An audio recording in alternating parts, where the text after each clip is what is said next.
Welcome, ladies and gentlemen, to the Ascension Parish podcast.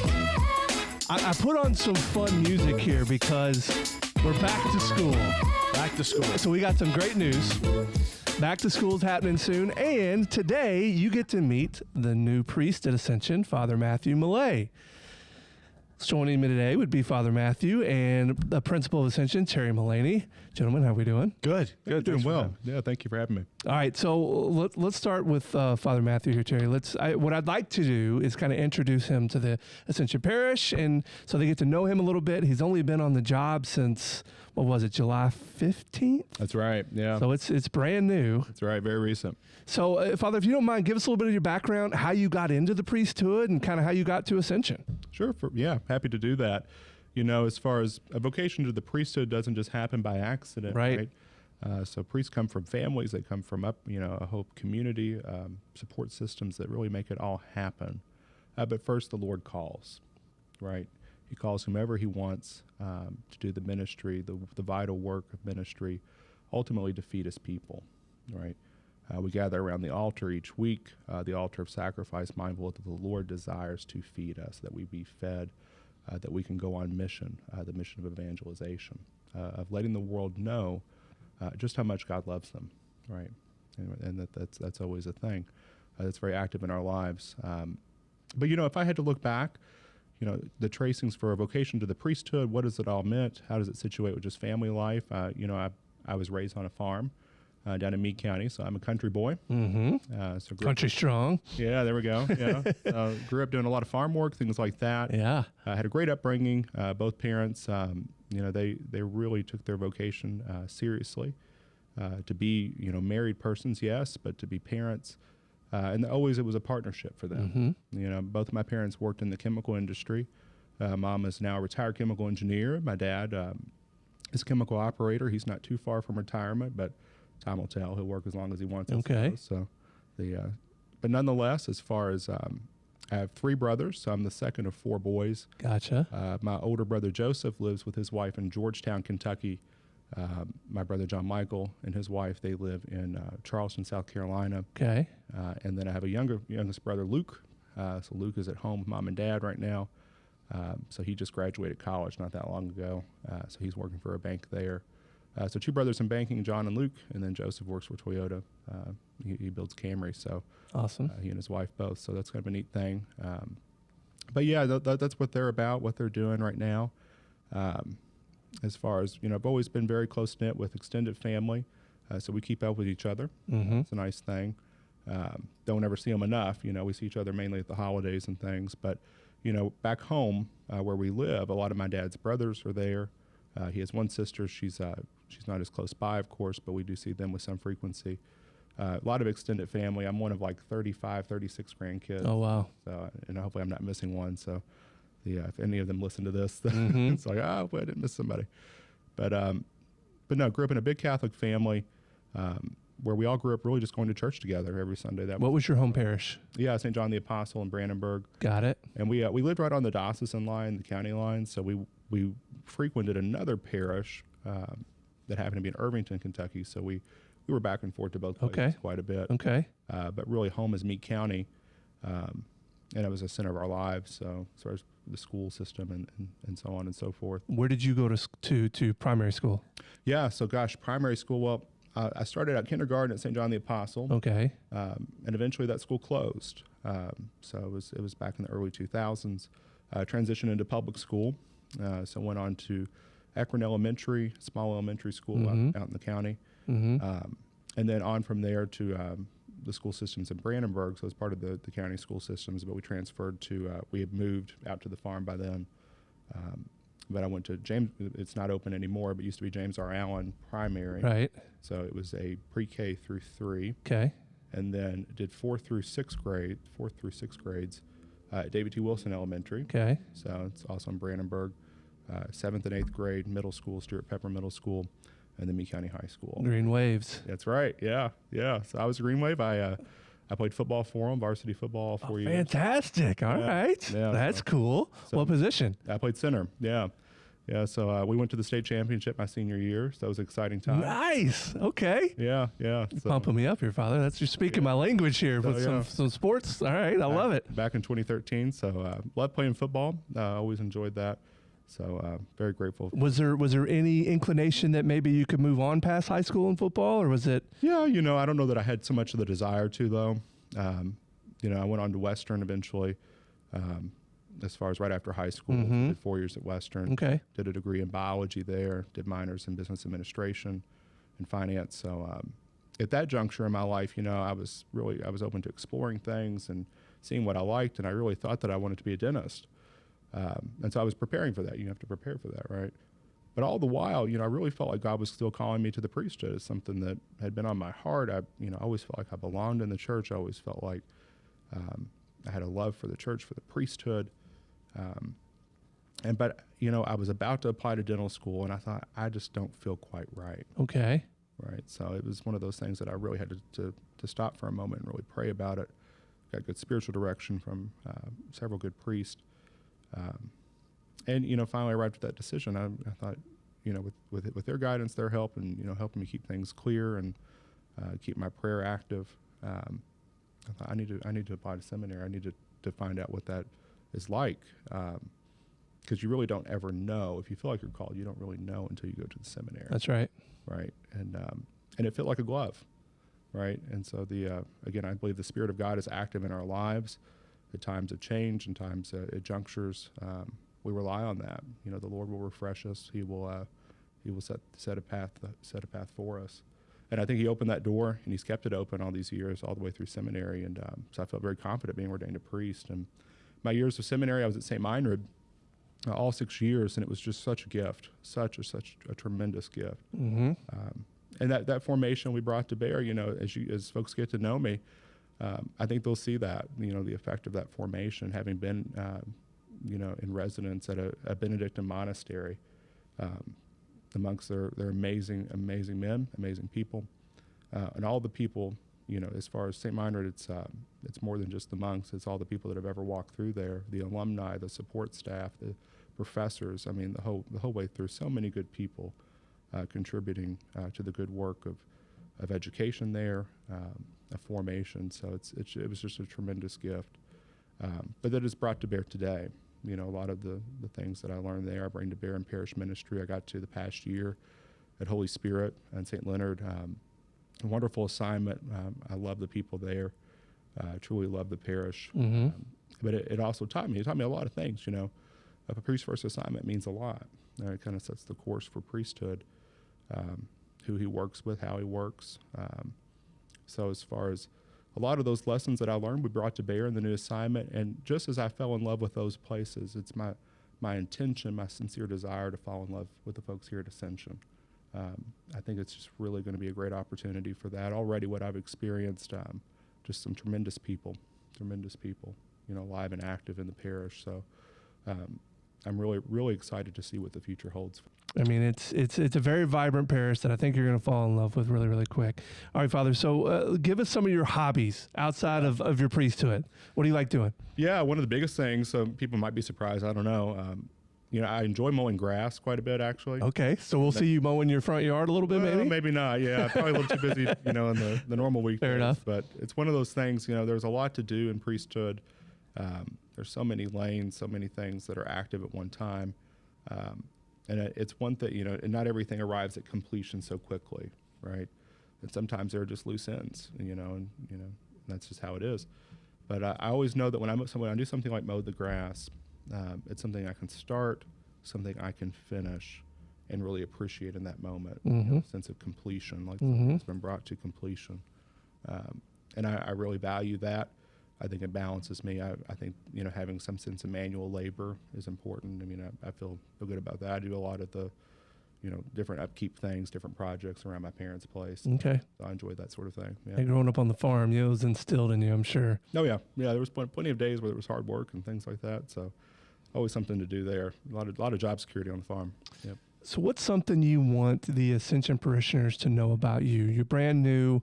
You're obviously going to be introducing yourself at Mass and as you see people around the parish, but what is something that you want them to know?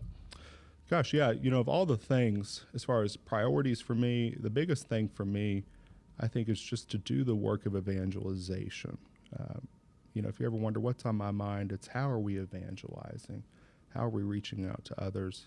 How are we welcoming them?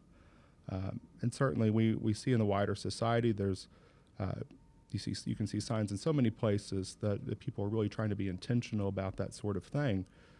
Often you'll see all are welcome, right? That's a pretty typical thing. But I want to take it a step further, right? For what's appropriate to the life of a parish, the life of a school, a parish with a school, and to welcome all as Christ, right? That's something that I received from my formation with the Benedictines. But to have a very clear mindset for that, clear sense of vision, it's just like we're welcoming all as Christ, right? And it implies that, it's more than just all are welcome, right? It's to see Christ in them, right? And what we're called to do, to exercise, gospel charity, and for that matter, gospel hospitality.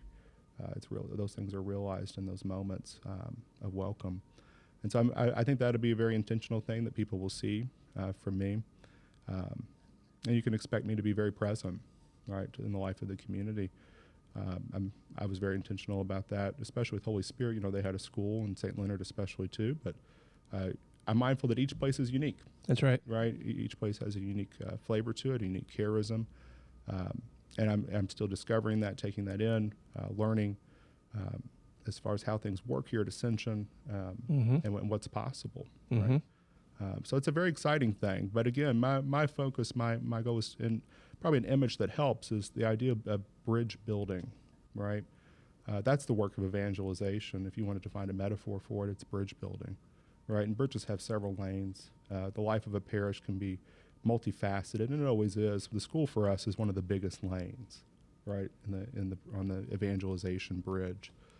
So I'm mindful to really work to connect both church and school, one parish, right, and to do that work well. Right, it takes a lot of people doing a lot of good things, but very intentional things, and of all of those and all the ways that we could show signs of welcome, it's to welcome again all as Christ, but in the major ways to be very intentional with that. Again, the school is right there in the front at the front of that line. I mean, you think about how the campus is even, as I'm taking in the campus, it's just like it's very clear that the church is in the center of the campus, right? The church is, you have to, if you want to go from the parish office over to the school, you have to pass in front of the church, right? And that's a beautiful thing because it reminds us that Christ is at the center of this thing, right? Of the whole parish. Fantastic. Yeah, our common life shared on that campus, yeah. So. Last question here, Father. We're going to move into some school topics with Terry. What do you feel like your strengths are? What are you bringing to the parish that we can expect? Yeah, gosh, I think as far as strengths go, I have a very administrative mindset, so I think that I bring that to bear very quickly. Happy to have structures in place so that everybody can be empowered to fulfill their role.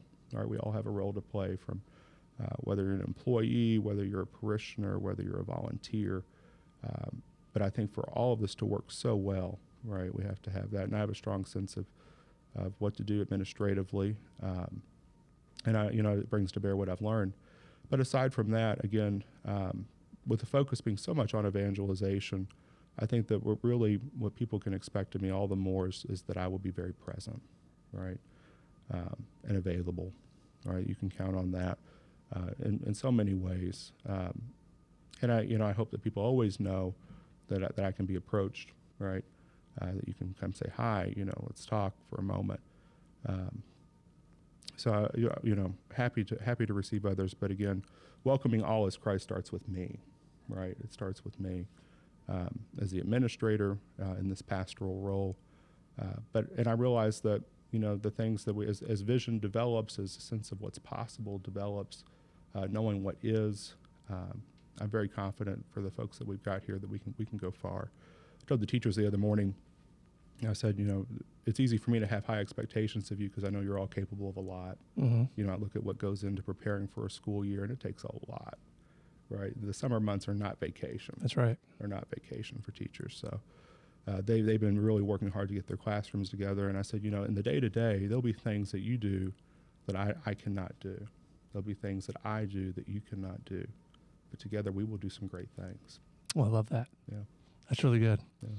Terry, anything for Father before we move on? No, just again, welcome. I mean, Yeah, thank you. It's exciting times ahead. Yeah. It really is. It really is. All right, Terry. So let's start with a little bit of back to school stuff. So before we get to the new school year, I want to hit on the past school year.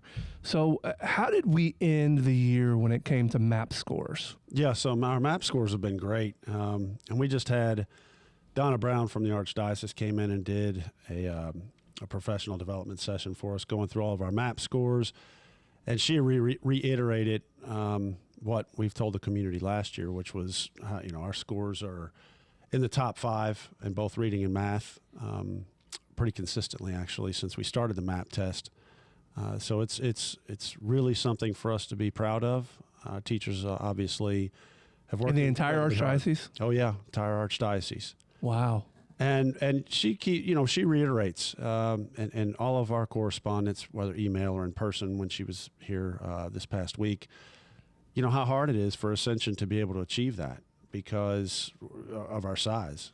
Our class sizes average 18 students, and you have one student out of that who struggles. Mm-hmm. That's going to affect our scores pretty heavily. Mm-hmm. So it's nice to know. I mean, again, our students work incredibly hard. Our teachers work so hard. And for us to achieve that's just incredible to stay in that top 5 in reading and math through 3 iterations of the test. We have the fall window, the winter window, and the spring window. So we're not just talking about once a year. We're talking about 3 times a year we're hitting that mark. So it's a lot. So I just want to add the point. My son, who's now at Trinity, went JK through 8th grade at Ascension, and he had a great class, and his entire class seems to just be doing phenomenal in high school. And that's a testament to the education they got at Ascension. Yeah, I mean, my daughter graduated JK through 8 as well, and is in high school, and her friends, same story. We hear a lot from the local high schools that our students always are prepared in almost every way for high school, and that's really nice to hear as well. So the high schools recognize Ascension students. I've been told by other people at the high schools. They say, "Man, when we teachers in the high school level will say, we know when we have Ascension kids in our class that they're going to be ready." And that's a great thing to hear. So I know at the end of last year, too, you guys put a lot of effort, and the school board did, into culture and kind of the mission statement moving forward for the school. Do you want to hit on that at all? Yeah, to develop Christian thought leaders. We've been working on developing a new mission statement for many years. And last year, all came to agreement and really started promoting, the development of Christian thought leaders throughout the school day, trying to highlight it both visually and vocally as much as possible. And we've got work to do. And I'm excited about Father Matthew being here and embracing that and being a part of it. I think we can do a lot more. And that's one of our goals for our school improvement plan is to continue developing that.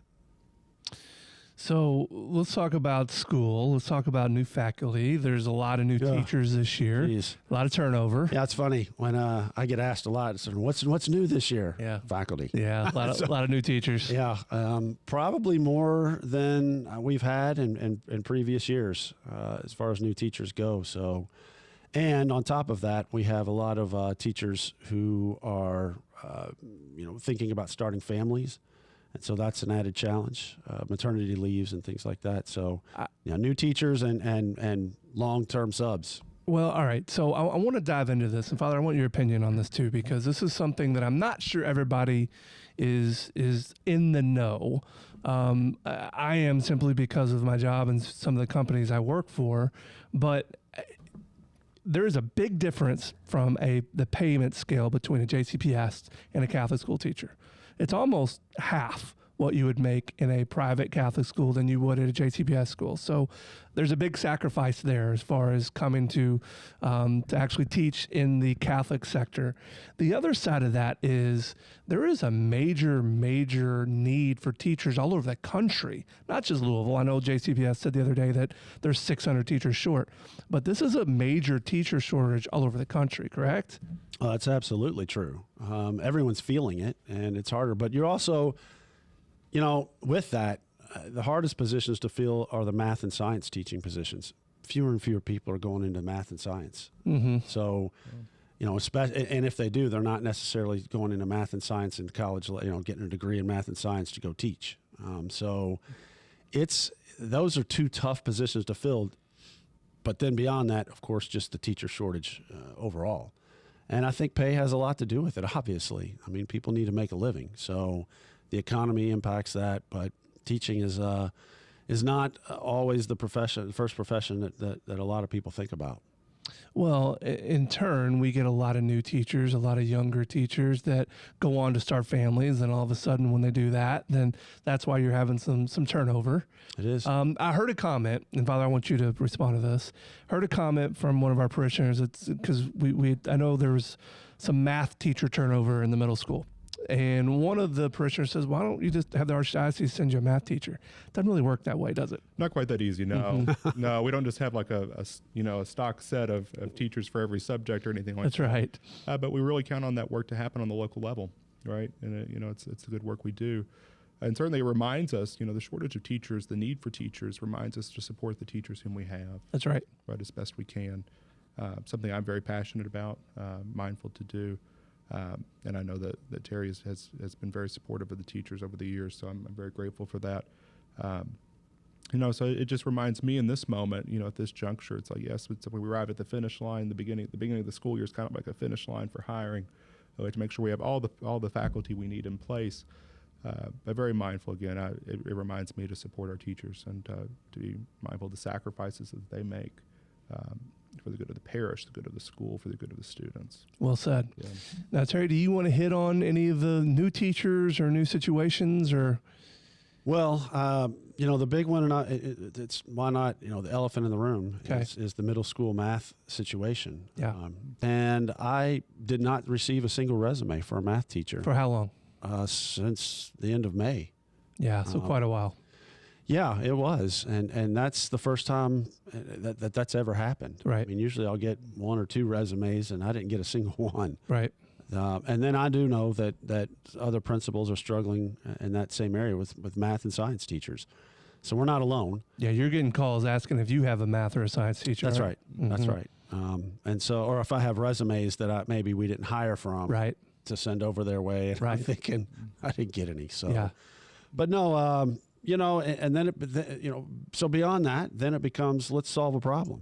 Okay. How are we going to solve this problem? So what's the solution? So we have 3 teachers who are retired from JCPS who are math teachers. So they've got many, many, many years of math teaching experience. Math is their subject. It's their love, their passion. So you want that. The difficulty is it's 3 teachers teaching one class. And I know I've heard from parents that they have concerns, and so we're going to be working through that. How are those 3 teachers going to work together on that? Well, they're best friends. So these weren't 3 individual hires. This is one of them came to me and said, I have 2 of my best friends who are math teachers as well.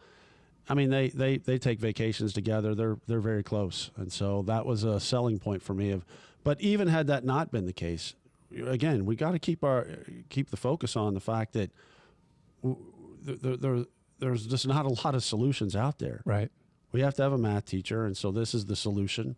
I'm happy about it, but I'm also going to be honest with everybody that this is not the best solution, and it's going to take some hard work and patience from everyone involved as we work through this. Now, does the math teacher position stay open? Are we still going to advertise that there is an opening? Yep. So it'll stay up and posted and known to the community, anyone and everyone. That what happens if you find one in the middle of the year? Well, and so these 3 retired math teachers say, we're ready to, we're here until you find someone. So they're dedicated to get you through the year. They're going to help us do that. And again, it's not going to be a smooth, easy start at the beginning. There are going to be challenges that those 3 are going to face. And, at the end of the day, I look at it and think, I know that, well, at the beginning of the year is always a little rocky for everyone, seasoned teacher, veteran teachers, everyone, because there's always something new happening. It's new students in your class that you got to get to know. So there's always that. But this is going to be a little bit, rockier, just because they don't know our systems at all, and they've got to learn it. And then obviously with the students and Ascension School and the community, and the fact that they're not contract teachers, so they're helping us out essentially in sort of a long-term sub scenario. So there's just pieces that need to be put in place. Let me ask you this. So from someone I have a 7th grade daughter, and then obviously a son who's been through the Ascension program, are you going to be keeping a close eye on this to make sure the kids are getting what they need to get out of math?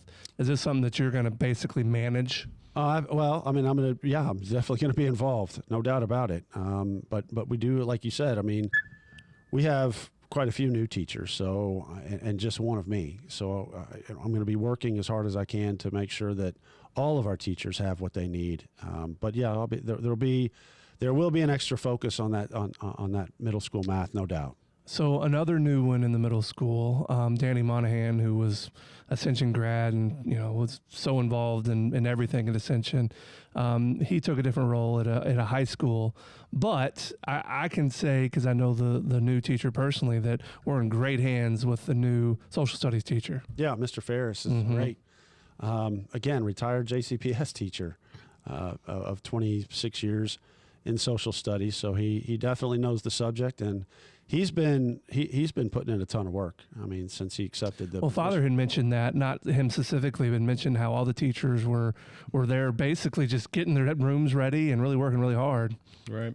Very exciting thing to see. A lot of the teachers, I could tell, Terry and I toured around the school, and they put a lot of effort into decorating their classrooms, making sure that the space is right, it's conducive to learning. So it's really an exciting thing to see. Yeah. But I know it takes a lot of hard work to make that happen. Yeah. Any other new teachers you want to mention? I know there's a bunch. Yeah, we got an art teacher, Miss Paige Stetler. Okay. That was great. A very talented, dedicated art teacher coming in. But yeah, there's quite a few, and off the top of my head, I'm beyond that art position being so recent. Right. And I have I've communicated that as best I can to the community as these developments have happened, and we'll continue to develop them. But back to school night is also going to be an opportunity for me to just talk through a little bit more about the changes. Can people ask questions, voice concerns then, or was that not the right? Yeah, I don't avenue? know that that's the right avenue at that point, because it's not a town hall situation. I'm definitely open to people asking questions afterwards, but I think everyone needs to get to their rooms and get their kids settled in. Understood. And I'll be around, and people are always welcome to come talk to me about anything. Yeah, that makes sense. Okay, so let's move on from the teachers. What's new kind of school-wise? I know there's a new concession stand. There's a few things going on. I don't think there's a whole lot of facility updates, although we do have a leak situation kind of in the middle school hallway right there in front of the cafeteria. You want to address that at all? Yeah, Father, this is a good place for me to plug Father Matthew already. He came in and what we identified as a problem towards the end of the school year with water and underneath the floors coming from somewhere we didn't know, but we got some plumbers out and they said nope, it's not from a plumbing issue. At which point they identified the possibility that there's something in the roof and the water's coming through the walls to ground level and then seeping up into the flooring. So that's been an ongoing problem all summer, and certainly complicated more when our pastor changed. But Father Matthew came in on July 15th, and I think within 5 days had this situation nailed and did the necessary work to secure the funding and move this project forward. But I'll let Father Matthew talk a little bit more about that. Yeah, in fact, we're actually making great progress on a solution for the problem.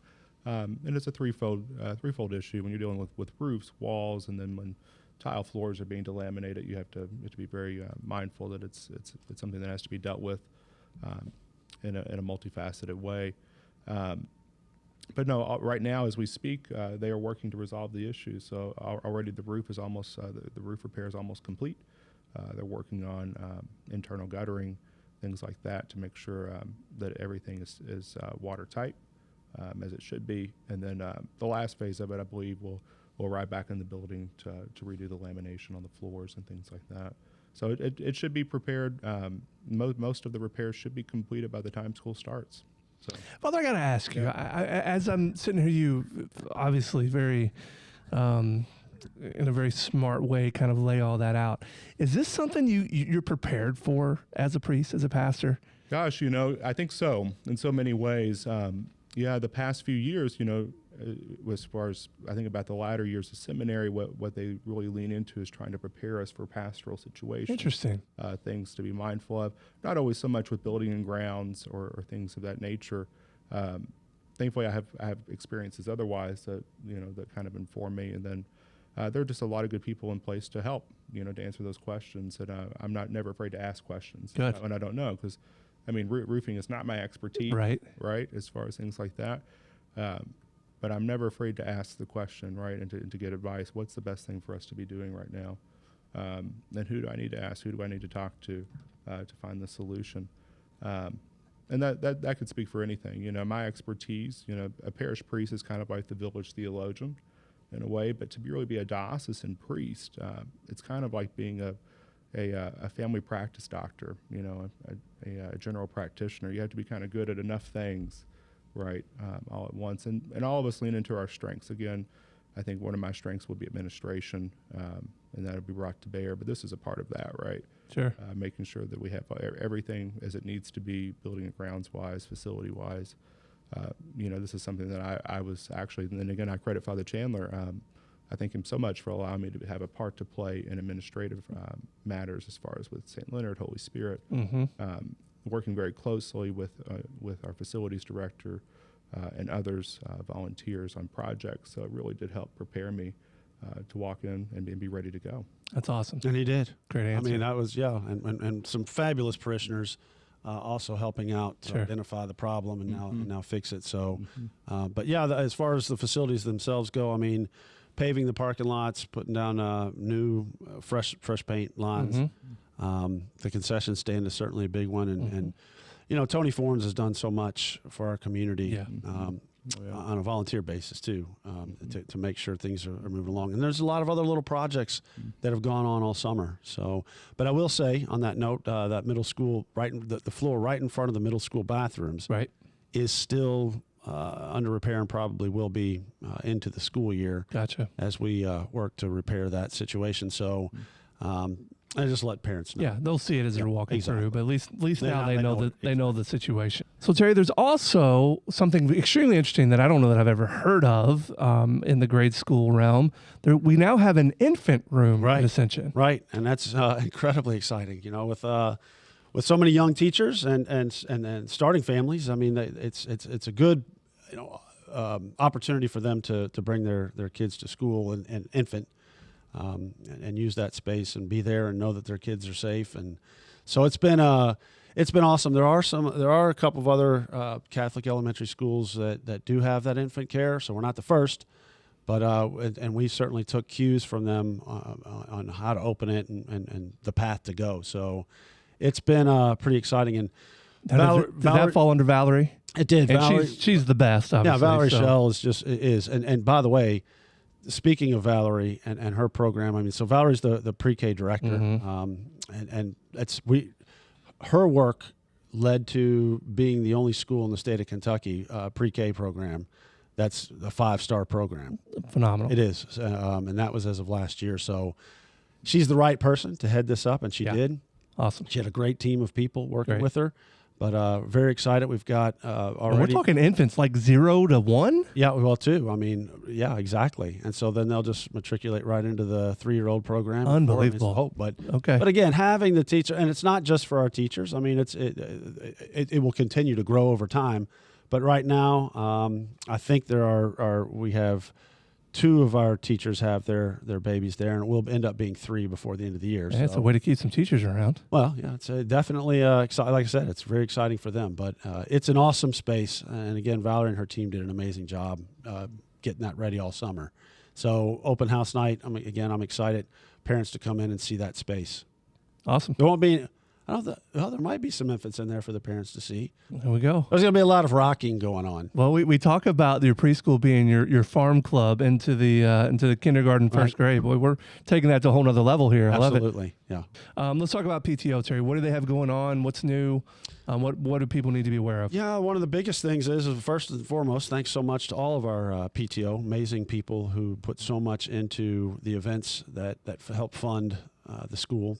But the biggest thing is we're reformatted the back to school night. I mean, in the past it was Thursday before school started, kindergarten through 2 camp, and then Monday night was the various class meetings, and then that was it. So they had both the idea and then the work ethic to make it all come to fruition. So this year we've got back to school night, but it's an open house type feel, so parents can come and ask questions, about carpool and drop off, and have people there to answer those questions specifically, as well as representation from the various committees. That's smart. At Ascension, to get those answers. So if you're a new family coming in, or you've been around for a while and you just have questions, I mean, it's going to be set up in that frame, and it's all on one night now as opposed to several nights. Got it. So there's a lot there from the PTO side that I'm really excited about and thankful for. All right. I'd be a terrible podcast host if I didn't ask you this question. There was an email that went out to all the school families talking about some transparency on how some of the PTO money was spent. Do you want to address that at all? It was addressed in the email, but would you like to kind of reiterate a little bit more with that? Yeah, I mean, just on a surface, and Father and I have already talked briefly. We're going to talk some more. I mean, as we move through this, and Father becomes more acquainted with Ascension and the various workings of the committees. But essentially, just know that all of the money that is raised for Ascension School is spent in areas such as professional development for the teachers, technology, but also that those funds are used to, for teacher lunches throughout the year to keep their spirits high. It's also used for teacher supplies. There's stipends for the teachers for the extra work that they do. So it goes to fund a lot, but it's spent in very wise ways. And more importantly, all these levers are in place to make sure that, in other words, the process is, I get permission to spend the money from both the finance committee, from our bookkeeper and Father, are all involved always with any money that's spent. That's the gist of it. That makes sense. Father, you want to add anything to that? Yeah, everything boils down to a process, right? So I echo Terry. I'm very grateful to the work of our PTO. There's so many things to do. And I know they're deeply committed to supporting our school. So happy to see all of that work and to iterate again. There are very good processes in place for how money is spent. We follow all those processes thoroughly. So, yeah. I won't name her specifically, but you can probably figure out who it is pretty quick. But there's a teacher at Ascension that went to Ascension, actually coached basketball when she was at Ascension. Had a conversation with her, and she talked about how one of the things she likes so much about Ascension is the professional development opportunities. Mm-hmm. I don't know that's something that you get in the public sector, but it's a very kind of a Catholic school type thing. Professional development's important for our teachers, right, Terry? Well, I think that's one of the main things that we've done that have helped our teachers to achieve the results they've achieved with our students academically is the professional development. So, it's things like the new curriculum Amplify that we really introduced last year and have been continuing to roll out. It's still new. It's a lot. I mean, that language arts curriculum, it's 5 subjects in one. So there's a tremendous amount to know about it. And so that professional development needs to be ongoing. So our faculty, our teachers feel comfortable using the curriculum. And so that's one area of it, but there's so many, PLCs, professional learning communities. That's our Wednesdays. So when we dismiss early on Wednesdays, that's not so the teachers can go home. That's the opportunity for teachers to collaborate, which they don't get to do during the school day. And if they get out at 3, and then they're grading papers and doing whatever. So we get out, an hour early on Wednesdays, and that's professional development time. That's their opportunity to find out and discuss, what they're doing in their classrooms that's working, what's not working, all to benefit our students. So there's a lot to be said for professional development, no doubt about it. So one of the other things I wanted to hit on, and maybe you just kind of did that, so maybe we don't need to go too much deeper there, but what is the Amplify curriculum? Is there anything else you want to add there? It's very robust. It's pretty intensive in the sense that it's really helping students to learn to decode. There's morphology involved. Well, that's Orton Gillingham too. So that whole process and that professional development that our language arts teachers have been diving into for the past 2 years. But no, I think it's really helped our students a lot to be able to be better readers overall. So there's reading comprehension that's deeper. It allows that to happen at a more intensive level. So teachers are thrilled about it, but it is a lot. It's a massive undertaking, and it has been. But I think the results are already showing up in our map testing. But more importantly, forget about the testing. Just look at the kids. I mean, I think they enjoy it more because it also brings in elements of social studies and science and all the, everything they're reading. So now they're not just reading books, which are important, obviously, but as they read, they're reading about the Spanish culture, the Aztecs, or, all science-related things, birds, and they do units on these things. So it's all wrapped into one, and it's a really, really interesting curriculum for that reason. I mentioned it, but we didn't talk about any detail to it. Volleyball starts this weekend, so you'll get to see the new concession stand. So that's brand new, correct? Yeah, that's fabulous. Again, Tony worked hard to pull all that together in a pretty short period of time, and it looks fantastic. There's still some pieces that need to come together, but it's moving along. And I don't know, Father, did he give you a wrap-up time on that? Yeah, I think we're very, very close on it from what I understand. Again, a shout out to Tony for all the work that he's been doing, especially concession stand, but beyond that. So many things. Again, summer is not a break time, right?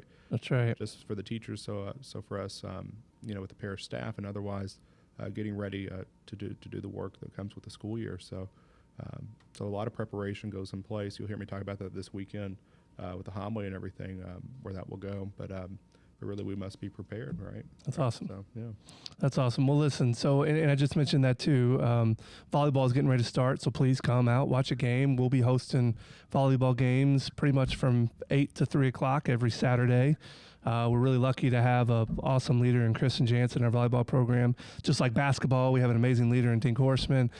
Sports are always in a really good space at Ascension, and Jose Vegas does a great job as AD. So things are really good on that front as well, Terry, right? Yeah, absolutely. Absolutely. We've got something to be proud of in athletics, no doubt. Mm-hmm. So come out, watch a game. Yeah, I promise you'll enjoy.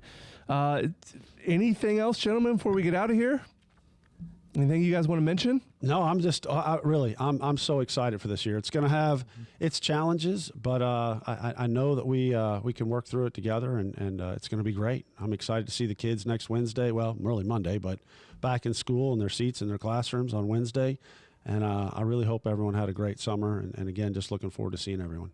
Yeah, I echo that certainly. And I'll continue to become acquainted with everything with Ascension, and so I'm mindful to listen closely, to learn the story, right? And to be able to tell that story, right? And that's what we're doing here.